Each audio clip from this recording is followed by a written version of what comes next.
জ্বালানি তেলের দাম বৃদ্ধির পরিপ্রেক্ষিতে সরকার বাস ভাড়া প্রতি কিলোমিটারে 11 পয়সা বাড়ানোর ঘোষণা দিলেও রাজধানী ঢাকায় এখনো নতুন ভাড়া কার্যকর হয়নি। শনিবার সকালে বিভিন্ন রুট ঘুরে দেখা গেছে লোকাল বাসগুলোতে যাত্রীদের কাছ থেকে আগের নির্ধারিত ভাড়াই আদায় করা হচ্ছে। ফলে ঘোষণার পরও নগর পরিবহনে তাৎক্ষণিক কোনো পরিবর্তন চোখে পড়েনি। পরিবহন সংশ্লিষ্টরা বলছেন, নতুন ভাড়ার চার্ট প্রস্তুতের কাজ চলছে।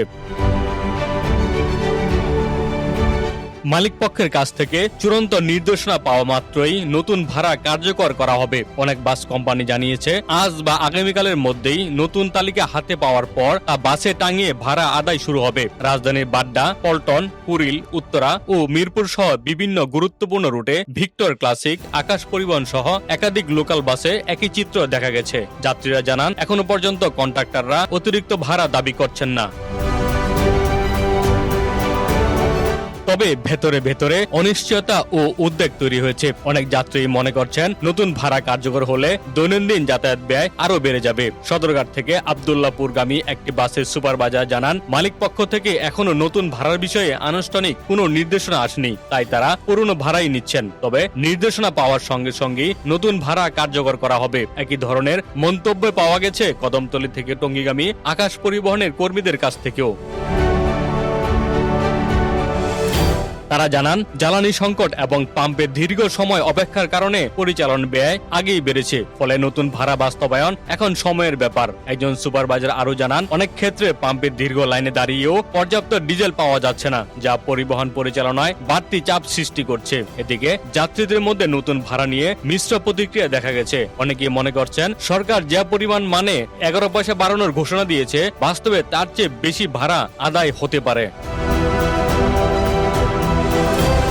তাদের অভিযোগ, নগর পরিবহনে পর্যাপ্ত তদারকি না থাকায় অতিরিক্ত ভাড়া আদায়ের সুযোগ থেকে যায়। কুড়িল থেকে গুলিস্তানগামী এক যাত্রী বলেন, আজ আগের মতোই ভাড়া দিয়েছি, কিন্তু আগামীকাল থেকে কত দিতে হবে সেটা নিয়ে দুশ্চিন্তায় আছি। ছোট ছোট ভাড়া বাড়লেও মাস শেষে খরচ অনেক বেড়ে যাবে। একই ধরনের মন্তব্য করেন পল্টন থেকে রামপুরাগামী আরেক যাত্রী। তিনি বলেন, প্রতিদিনের যাতায়াতে এই পরিবর্তন সাধারণ মানুষের উপর বাড়তি চাপ তৈরি করবে।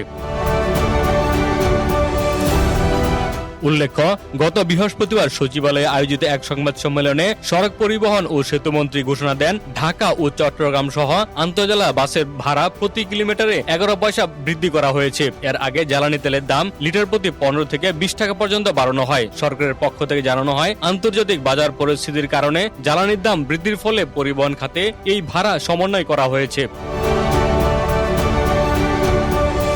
পরিবহন মালিকদের সংগঠনের পক্ষ থেকে জানানো হয়েছে, নতুন ভাড়ার তালিকা হাতে পাওয়ার পর তা প্রতিটি বাসে দৃশ্যমানভাবে টানানো হবে এবং সেই অনুযায়ী ভাড়া আদায় শুরু হবে। তবে বাস্তবে কতটা কঠোরভাবে এই নতুন ভাড়া বাস্তবায়ন ও মনিটরিং হবে তা নিয়ে যাত্রীদের মধ্যে এখনো অনিশ্চয়তা ও শঙ্কা রয়ে গেছে।